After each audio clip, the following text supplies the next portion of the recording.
வாழ்க்கையில் எவ்வளோ பெரிய சாதனை நம்ம செஞ்சாலும் சரி, அது எவ்வளோ பெரிய விஷயத்தை நம்ம சாதிச்சாலும், எவ்வளோ பணக்காசு நம்ம சம்பாதிச்சாலும், பிடிச்சவங்க நம்ம கூட இல்லைன்னா அந்த வாழ்க்கை நரகமாக தான் இருக்கும். வாழ்க்கை நமக்கு நிம்மதி இல்லைன்னா அப்புறம் என்ன நம்ம பணம் காசு சம்பாதிச்சு என்ன சாதிச்சு என்ன பிரயோஜனம்? எவ்வளோ பெரிய வாழ்க்கையை நம்ம வாழ்ந்தாலும் சரி, மனசில் அமைதி இருக்கணும், நிம்மதி இருக்கணும்னா நம்மளுக்கு பிடிச்சவங்க நம்ம கூட இருக்கணும். வாழ்க்கையில் சாதிக்கணும்னா ஒன்றும் அவசியம் இல்லை. நம்ம ஒரு மனசுக்கு பிடிச்சமான ஒரு வாழ்க்கை வாழ்கிறது இப்போது மிகப்பெரிய சாதனையாக தான் இருக்குது. அதுக்கே நிறைய சோதனைகள் வந்துடுது. பிடிச்சவங்களே நம்மளை புரிஞ்சிக்க மாட்டேன்றாங்க, புரிஞ்சிக்கக்கூடிய சூழ்நிலை அமைய மாட்டேங்குது. அவங்க நம்ம புரிஞ்சுக்கிட்டாங்கன்னா நமக்கு அந்த தகுந்த மாதிரி ஒரு சூழ்நிலை அமையாமல் ஒன்று பண கஷ்டம், மன கஷ்டம், இல்லை கூட இருக்கவங்க ஏதாவது பிரச்சனை பண்ணி பிரித்து விட்ருவாங்க. இப்படியெல்லாம் நிறைய பேரோட வாழ்க்கை இப்படி தான் இருக்குது. நான் கொஞ்சம் நல்லா இருந்துட்டா நம்ம கண்ணி நமக்கும் பட்டுருது. ஐயோ நம்ம பரவாயில்ல இன்றைக்கி நல்லா இருந்துட்டோமே அப்படின்ற மாதிரிலாம் ஆகிடுது. அதனால் இவ்வளோ பிரச்சனை எப்படி சமாளிக்க போகிறோம், எப்படி நம்ம வாழ போகிறோம்? நம்ம பெருசாக ஒன்றும் ஆசைப்படலையே.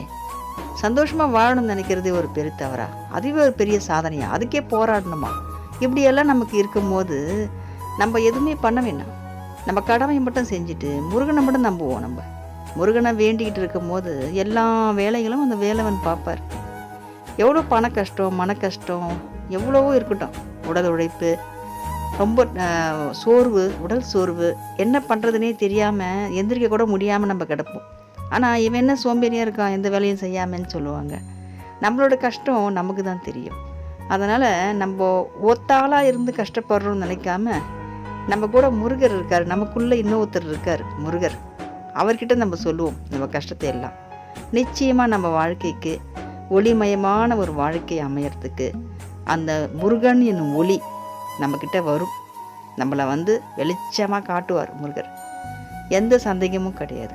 முருகர் இருக்கும்போது எதுக்கும் பயப்பட வேண்டாம். நம்ம சந்தோஷமாக வாழலாம். ஆனால் வேலவன்கிட்ட நேர்மையாக இருக்கணும், உண்மையாக இருக்கணும். உள்ளம் நொந்து எதுவாக இருந்தாலும் முருகன்கிட்ட ஒப்படைச்சிடணும்.